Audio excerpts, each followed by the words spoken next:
VT's running, standing by.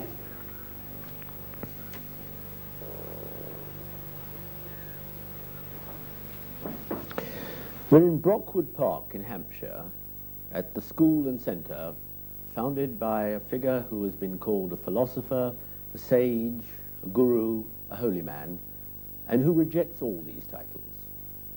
Yet for more than half a century, he has been one of the world's most influential thinkers and teachers, bringing the timelessness of the East to the restlessness of the West. Jiddu Krishnamurti. Krishnaji, what is the secret? What do you know that the rest of us don't know? Oh, I don't know about that.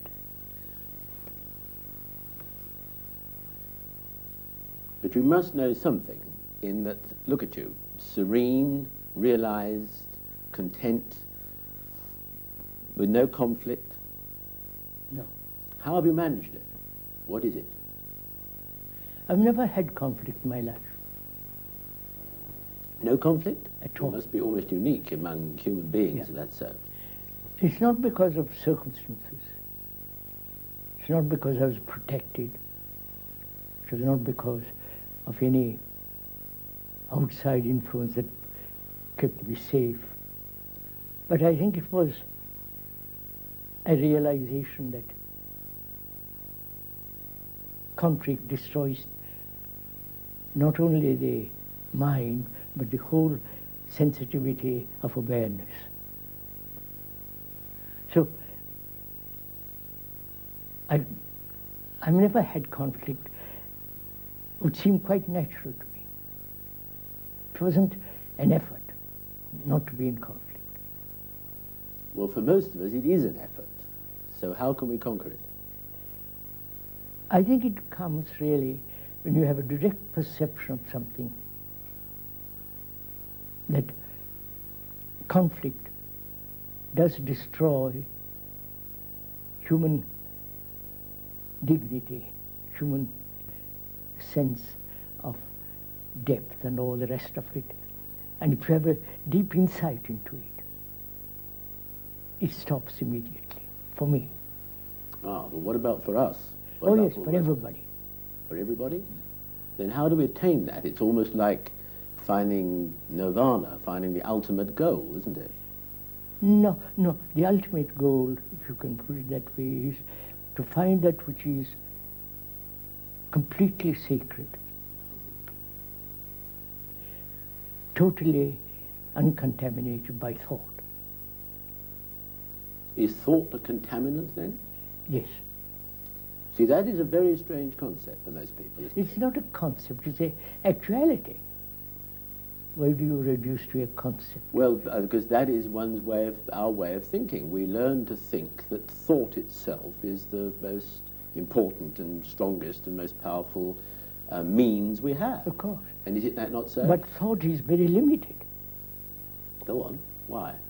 Because it's born out of knowledge, Yes. born out of memory, experience. So knowledge is never complete about anything. But what is more complete than that? You say born out of experience, memory, knowledge. Of course it is. But how can we go beyond those? I think that comes really when you give thought its right place. You need thought to come here. Yes. You need to have thought to have all these lights and cinema, all the rest of Yes. the cameras and so on. You also need thought to build the atom bomb, the cruise missile, and so on, so on, so on. But thought, as it is limited, as it is conditioned by knowledge, which is never, never complete under any circumstances. So thought, when one realizes thought has its right place, then psychologically you don't build an image about oneself, about anything. You see facts as they are. We all like to think we do that all the time. No, no. Say, for example, all the religions, it doesn't matter whether it's Christianity or Hinduism or Buddhism or Islam, are based on thought. So thought whatever it has created is not sacred. All the rituals, all the things that go on in the name of God, in the name of all the rest of it, is not sacred. But you're talking about the rituals, you say. Yes, for that matter, the structure of the churches, the hierarchies and the rest of it. But what about the original teaching? You wouldn't say that about the teaching, say, of Christ or of Buddha, would you? Or would you? I would say yes. Yes? Because they have been put in print, translated by man to accommodate himself. They're called revelations, some of in Christianity, and in Buddhism there is definite handed down from the Buddha, his disciples, and so on. But it's still not a direct perception, direct understanding, direct and vital insight into that which is eternal. But how else can such teaching be transmitted? After all, you write books and give discourses yes. and appear on television. Yes. I mean, this is the way these things are transmitted. How else can they be transmitted? No, but if we could see, for example, the word is not the thing. Right?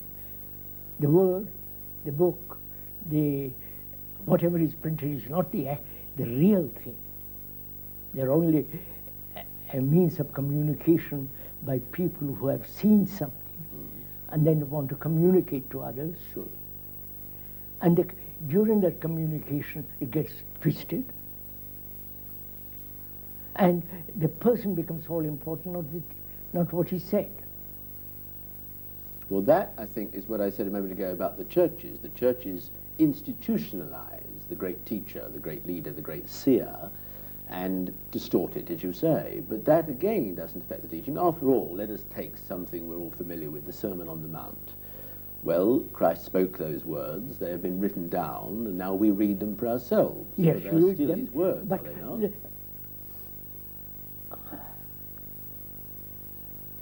Now, could we put it differently, the whole thing? You? One has to be light to oneself. Go on. And you cannot possibly depend on anyone. You cannot have light from another. It cannot be lit by whoever it is, God or by saviors and Buddhas. It cannot be handed down to you, to another. One has to be totally, completely alive to oneself. It doesn't mean selfishly. It doesn't mean egotistic, egocentric activity. On the contrary, to be light oneself means the understanding of oneself so completely that in that understanding there is no distortion of what one is. Well, do you mean then that none of us needs any of this teaching handed down to us, that we can all discover these things for ourselves? It is certain that every man is the story of mankind, obviously. And if one knows how to read oneself, the story of oneself, which is very complex, which needs a great deal of attention, a mind that doesn't distort facts, what is actually written, see. That such an attentive, sensitive awareness, that's easy to cultivate, easy to have, then one can read about oneself without any illusion. But there's a fine line, I think, separating what you say about that attention from what we do most of the time, which is to concentrate on ourselves. Oh, that, of course, that is merely egocentric activity. Well, indeed, of course it is, but then we are egocentric. So, as we are egocentric, and that's creating havoc in the world, why don't we realize the mischief that we are bringing? Well, that's a question I should ask you. Why don't we realize it? Either we are totally indifferent to the world, what is happening, or we are so consumed by our own desires and pleasures, it doesn't matter what happens, as long as we fulfill. But must we not even seek happiness? No, happiness is a side effect. It's not an end in itself. No, but I mean, let's take happiness that does not depend upon anyone else's suffering. Let us say that no one else is harmed. Is it wrong then to seek happiness, a condition of happiness for ourselves, or indeed for others, for our loved ones? What do you mean by that word happiness? Well, what the world means by it is an innocent pleasure, if you like. That's all. As long as one has pleasure, you call that happiness. Is pleasure, love, say for instance, is love desire, pleasure? Well, it's part of it, clearly. No. I mean, it is at the moment. It is as we see it, as we use it, as we live it. We accept that. Yes, we do. That's our human condition. Ah, right. We never break through it. So, what makes human beings throughout the world finish with all this? But why should we? After all, love is one of the most.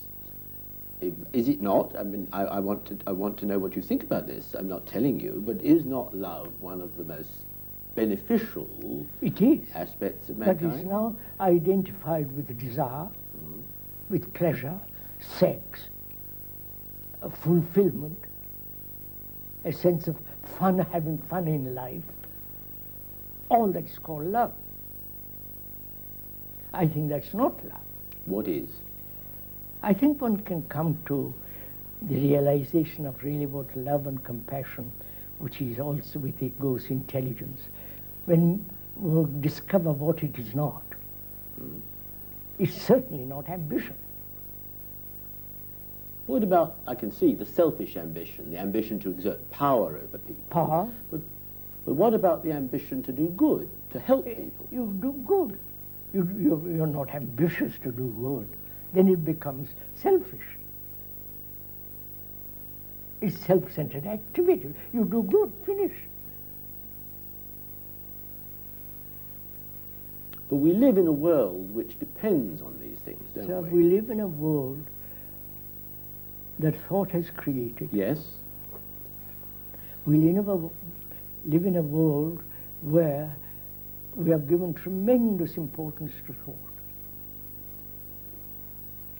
And thought has created all these problems. The atom bomb, wars, instruments of war, national divisions, religious divisions. But it has indeed created those things, but has it not also created the good things in the world also? I was going to say, surgery, medicine, art, all the other things. Of course it has. But the most destructive part of thought is under which we are living. Wars, eternal wars. And nobody seems to be able to stop it. Nobody wants to stop it. Commercialism, you know all the rest of it, don't have to go into all that. Well, then how can we stop it? And we'd better start, I suppose, with ourselves. Yes, that's all. How do we do that? After all, sir, human consciousness is the consciousness of mankind. Right? It's not my consciousness or your consciousness. It's the consciousness of humanity. And the content of that consciousness is put there by thought. Greed, envy, ambition, all the conflicts, misery, suffering, extraordinary sense of isolation, loneliness, despair, anxiety, all that's there in our consciousness. Belief. I believe in God. I believe in this. So faith and belief brings about atrophy to the brain. But do you reject belief itself? Oh yes. Do you? Completely. Because if you look... You don't leave much standing, do you, Krishnaji? Huh? You don't leave much standing, do you, Of course Krishnaji? not. That's what I said. one has to be free of all the illusions that thought has created to see something really sacred which comes about through right meditation. And how, right meditation? Yeah. And what is right meditation? You suggest that there is also a wrong meditation. All the meditations that are being put forward now by the gurus and all the rest of it is nonsense. Why? Because first you must put the house in order. But isn't this the way to put the house in order? You see, that's wrong. They think by meditating you put the house in order. Yes. No? No. Not so? No. On the contrary, you must put the house in order, which is house, you understand? Yes. House in order. Then otherwise if you don't, it becomes an escape. But we need, surely, to escape from the ego, from the self, from these desires, these demands in ourselves. Surely the silence of meditation is a valuable path to that, isn't it? You see, please, the question of meditation is very complex.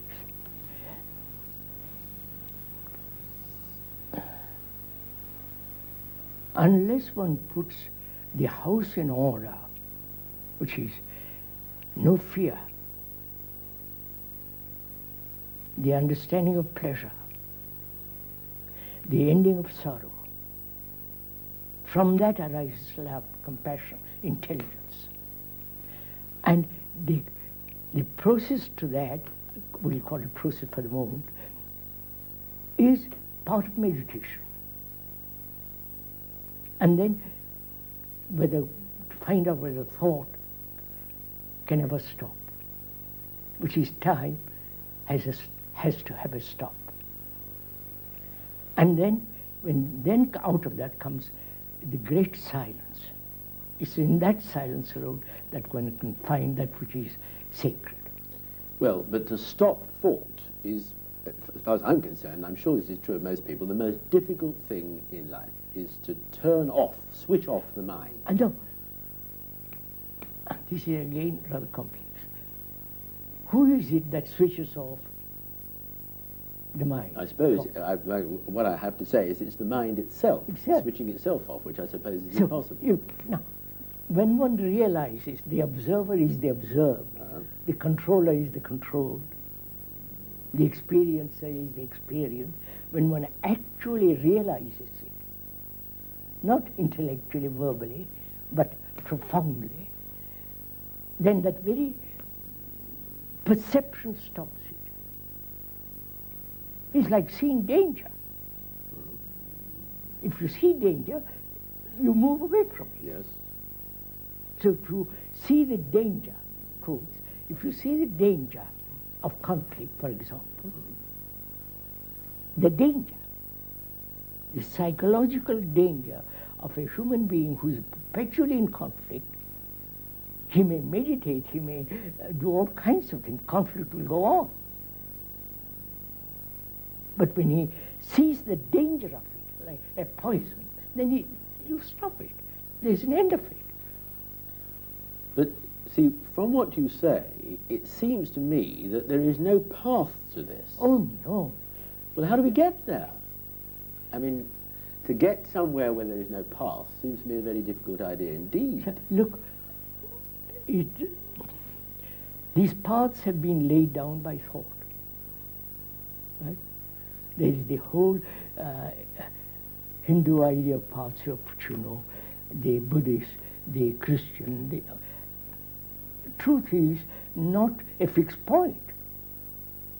So you can't have a path to it.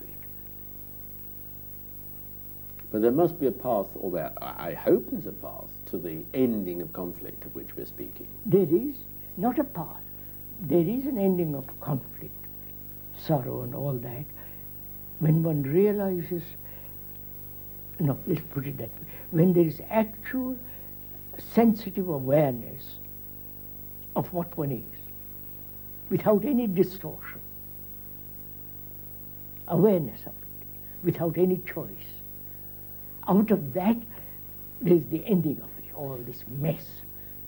But then that sounds, when you say there only this awareness of what one is, the full awareness without choice, without illusion, it sounds though we all have to sit around waiting for instant revelation. Oh, then you can sit around for a million years. Exactly. As we have done. Indeed we have. I don't think it's good. You see, then we have to go in to find out what is action. Is there an action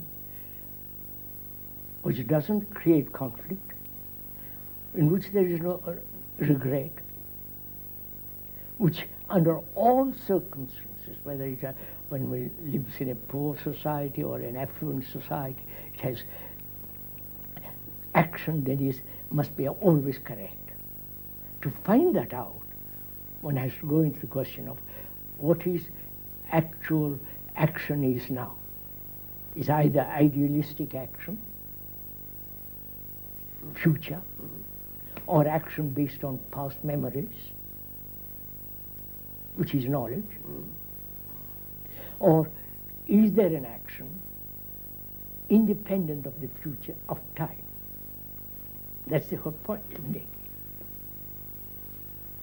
Well, we can't stop time in its tracks. It rolls on. Time, as by the watch, by day, it goes on. But is there psychological time, inward time? Not, there isn't. We have created that cycle.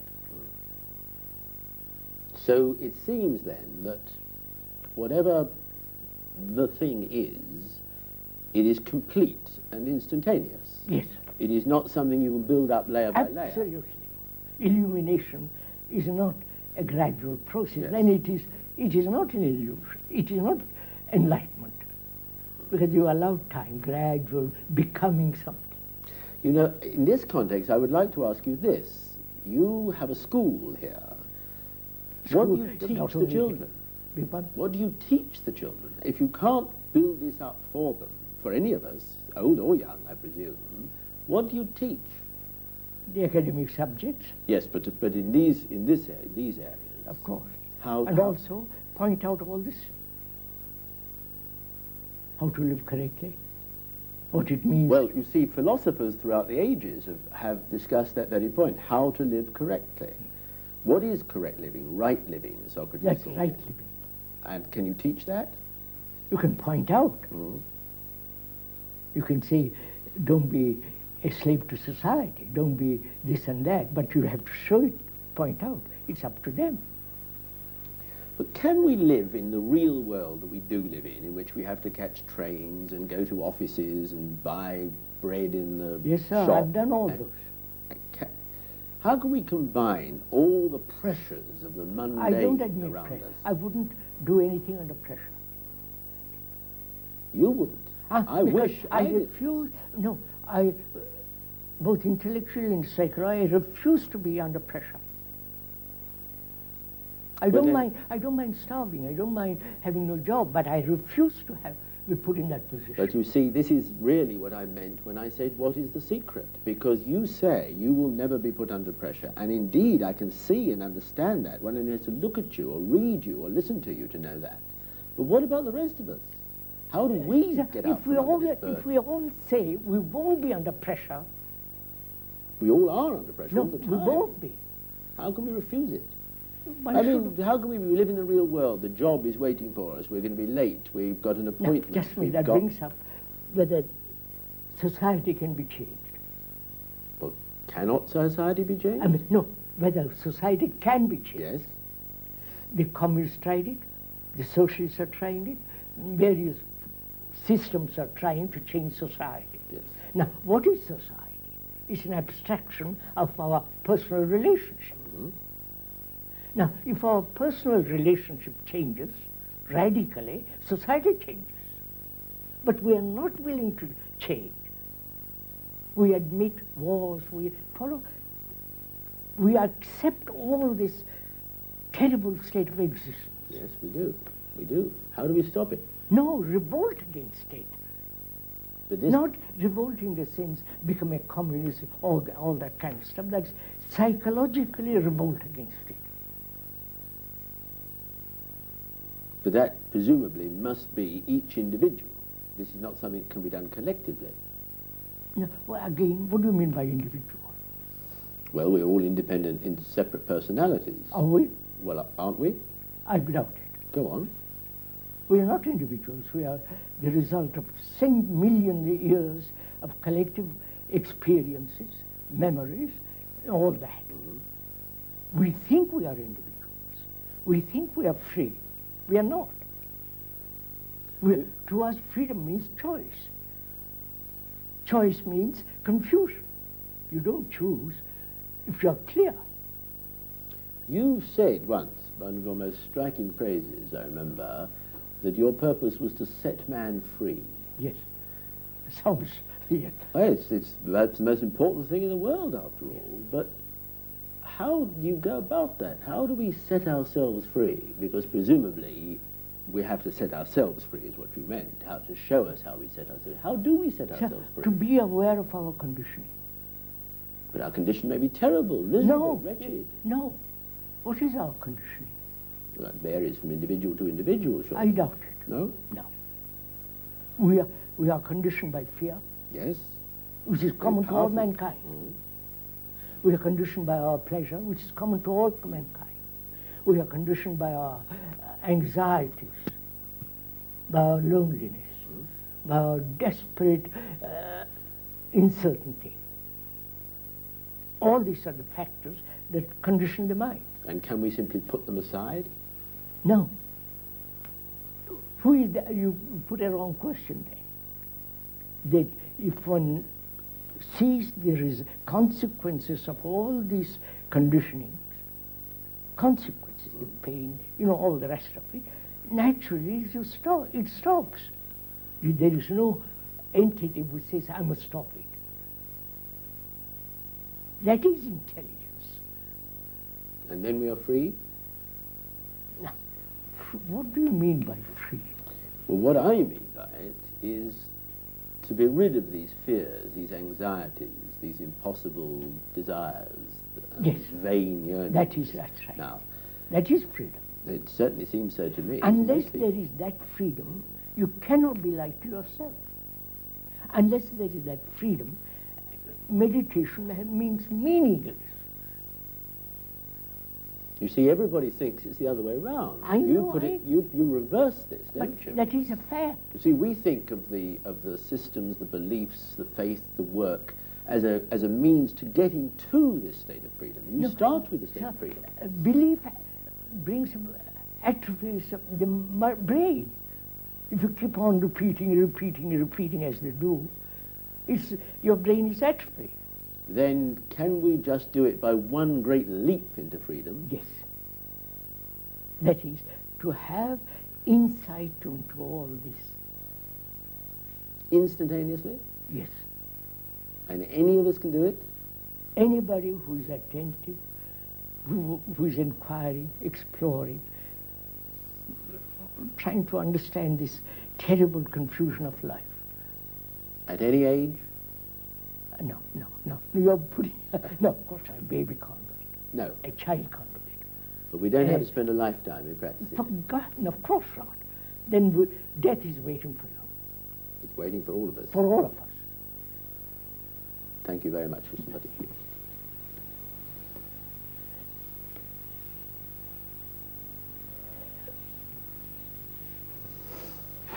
Thank you both.